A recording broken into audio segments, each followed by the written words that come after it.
We all hope the world is full of kind people. But the truth, some people aren't kind at all. They don't look like villains from a movie. They don't wear dark clothes or laugh in an evil way. Instead, they hide behind a friendly smile or a nice word. These people can be anyone. A friend who always makes you feel exhausted, a coworker who tries to make you look bad, or even a family member who makes you question yourself. The worst part, you might not notice what they're doing until it's too late. Stay with me until the end, because what we're about to discuss isn't just psychological insight. It's a stoic defense against those who seek to destroy your peace. And if this resonates with you, hit that subscribe button. Let's sharpen our awareness together. Red flag number 1, they make you feel like you're always at fault. Have you ever felt like, no matter what you do, you're always wrong? Even when you recall events with absolute clarity, they insist otherwise. You're told you're overthinking, being irrational, or imagining things. This is gaslighting, a psychological warfare tactic used to distort your reality and break your self-trust. Evil people don't argue to seek truth. They argue to establish control. They don't care about acts. They care about shaping your perception. Consider the tragic story of Marilyn Monroe, a woman of immense talent, yet surrounded by people who sought to control her through emotional manipulation. People told her she was too much, too emotional, or difficult, forcing her to question her own worth. When someone repeatedly makes you doubt your reality, they aren't just lying to you, they are trying to own your mind. Imagine this. You bring up something hurtful, someone said. Instead of an apology, they smirk and reply, "You're just too sensitive. You always take things the wrong way." You try to stand your ground, but after repeated dismissals, you start second-guessing yourself. You withdraw. You apologize when you shouldn't. You shrink. This is how a manipulator works. They steal your confidence, making you dependent on them to define what's real. But Marcus Aurelius reminds us, you have power over your mind, not outside events. Realize this, and you will find strength. If someone constantly dismisses your emotions and warps your reality, step back. Ask yourself, am I truly wrong, or am I being manipulated?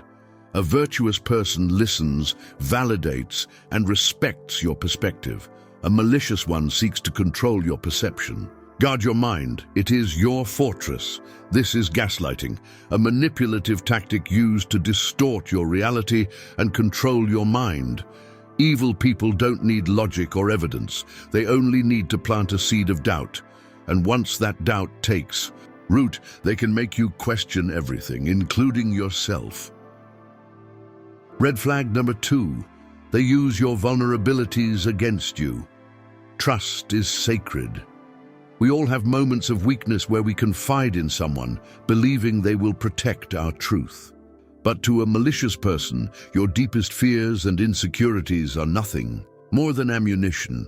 They take your pain and twist it. They remind you of your past mistakes at the worst times. They subtly diminish you, using your struggles as a way to keep you small. Think of Theodore Roosevelt. Before becoming one of the most respected U.S. presidents, he was a sickly, frail child, constantly battling asthma. Many dismissed him, believing he would never amount to anything. But instead of letting their words define him, he embraced the Stoic principle of self-mastery. Roosevelt built himself through sheer will, transforming into a fearless leader. His philosophy: do what you can with what you have where you are. Now imagine telling someone about a painful loss in your life. You open up, hoping for understanding, but later, when you least expect it, they throw it back at you. You're always like this, weak, fragile, stuck in the past. This isn't just cruelty, it's a form of control. Evil people want you to feel small because small people are easier to manipulate. But Stoicism teaches us that no one has the power to break you unless you allow it. As Epictetus said, you are not disturbed by events, but by your interpretation of them. If someone uses your pain against you, reclaim your power. You do not owe them your trust. Instead, let your hardships forge you into someone who stands taller, just as Roosevelt did. Red flag number 3, they constantly lie or manipulate the truth. Lies aren't just about avoiding trouble. To an evil person, lies are a tool to control, to confuse, and to keep you off balance. They don't just twist the truth, they rewrite history. One day they tell you something, the next they deny ever saying it. They make you doubt your own memory. This is psychological warfare, a calculated attack on your perception of reality. History has shown us how deception can be used as a weapon. Think about Lance Armstrong, a cyclist once revered as a champion. He built an empire on lies, denying accusations of doping for years while attacking those who spoke the truth. When the truth finally surfaced, his credibility was shattered, proving that falsehoods, no matter how well crafted, cannot stand against time. This is why Epictetus reminds us, the wise man does not need to prove anything to a liar, for the truth will do that on its own. The greatest defense against deception is clarity. If you notice someone constantly twisting reality, trust your instincts. Set firm boundaries. A liar's greatest enemy is someone who sees clearly and refuses to be controlled. The Stoic way is to remain unwavering in your truth. As Marcus Aurelius advised, if it is not right, do not do it. If it is not true, do not say it. A clear mind and an honest heart are the ultimate shields against manipulation. No matter how much someone distorts reality, we must not waver. We must be the immovable force against the storm of deceit. Red flag number 4, they love conflict. Some people can't stand peace. They don't just engage in conflict, they manufacture it, feeding off chaos like a parasite seeking a host. Picture this. You're at a family gathering, enjoying the warmth of conversation when suddenly one person, always the same one, makes a sharp, calculated remark. The room shifts. A thick tension fills the air. Arguments break out over trivial matters. And there they stand, watching, reveling in the disorder they've sown. This is not coincidence. This is a pattern. History gives us a clear example. Julius Caesar's assassination wasn't just about power, it was about manipulation. The conspirators didn't just act on impulse, they fed rumors, turned allies into enemies, and created a narrative that led to one of the most infamous betrayals in history. They thrived on discord, pitting Rome against itself. Marcus Aurelius warned us, you will meet people who are deceitful, selfish, and manipulative, but you do not have to become like them. A Stoic does not play their game. A Stoic does not react to their provocations. Whoever angers you, controls you. If you feel yourself being pulled into their web, step back, observe. Do not fuel their fire with your emotions. These people will try to steal your peace, but it is yours to protect. Fortify yourself with silence, with clarity, with the wisdom to walk away from the drama they so desperately crave. Red flag number 5, they always play the victim. No matter what happens, they are never at fault. They paint themselves as the helpless sufferer, the one who is always mistreated, wronged by fate, and burdened by circumstances beyond their control. But here's the trap. They use your kindness against you. They twist your empathy into a leash, making you feel responsible for their burdens. They make you believe that if you step away, you are cruel, heartless, or betraying them. They thrive on your guilt, keeping you emotionally shackled. History has seen this pattern before. Consider Napoleon Bonaparte. After his downfall, he blamed everyone but himself, his generals, his allies, even the weather at Waterloo. A man who once commanded Europe could not command his own accountability, but a true Stoic knows that fate does not conspire against us. Our choices determine our path. Compassion is a virtue, but Stoicism teaches us that true compassion does not mean allowing yourself to be used as a crutch for those who refuse to walk. Marcus Aurelius reminds us, "You have power over your mind, not outside events. Realize this, and you will find strength."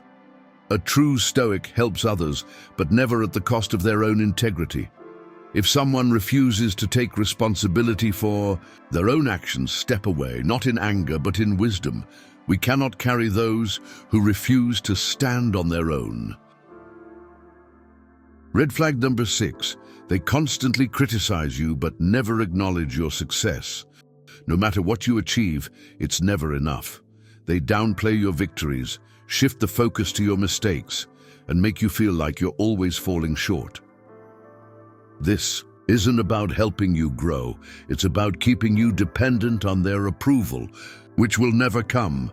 Consider the life of Nikola Tesla, a genius inventor, yet constantly dismissed and undermined by those who sought to control his brilliance. Thomas Edison, his former employer, belittled him, refused to acknowledge his contributions, and denied him the recognition he deserved. Tesla's achievements, from alternating current to wireless energy, were ignored or stolen, leaving him in obscurity for much of his life. But did Tesla waver? No. He persevered, embracing his work with the discipline and resilience of a true Stoic. Understanding that external validation is fleeting, a good person celebrates your success. An evil person diminishes it. If someone never acknowledges your growth, recognize the manipulation. As Epictetus reminds us, if you wish to improve, be content to be thought foolish and stupid. Your worth isn't defined by their approval. It is defined by your unshakable commitment to truth and progress. A Stoic does not seek validation from the unworthy. Walk away and let your actions, not their approval, define you. Red flag number 7. They lack empathy. Perhaps the most telling sign, a complete lack of empathy. When you share your struggles, they dismiss them. They don't offer comfort, they don't listen, they make you feel invisible. This isn't just selfishness, it's a fundamental void where humanity should exist. Think of the infamous case of Bernie Madoff. His massive Ponzi scheme destroyed the lives of countless hardworking Americans. He showed no remorse, no empathy for the retirees who lost their savings, no care for the families thrown into financial ruin. To him, people were merely tools to be exploited. This is what true indifference looks like. True evil isn't just cruelty, it's indifference to human suffering. But we, as Stoics, must not allow their coldness to shape our reality. Marcus Aurelius said, "Waste no more time arguing what a good man should be. Be one." That is our answer to those who lack empathy. We do not stoop to their level. We do not seek revenge or waste our breath on their inhumanity. We simply remove them from our circle, fortify our character, and live virtuously despite their absence of decency. If you ever feel like someone doesn't care about your suffering, believe them. Stoicism teaches us that we cannot control others, but we can control who we allow into our lives. Choose those who uplift you, not those who drain you. And above all, choose to remain compassionate, because to live without empathy is to abandon what makes us truly human. Evil doesn't come with a warning sign, but the red flags are always there. If you recognize these behaviors in someone, trust your instincts, protect your peace, and most importantly, never let someone manipulate your mind. If you've encountered these behaviors, let's discuss in the comments. Your story could help someone else see clearly. Stay strong, stay aware, and remember, your mind is yours alone to guard.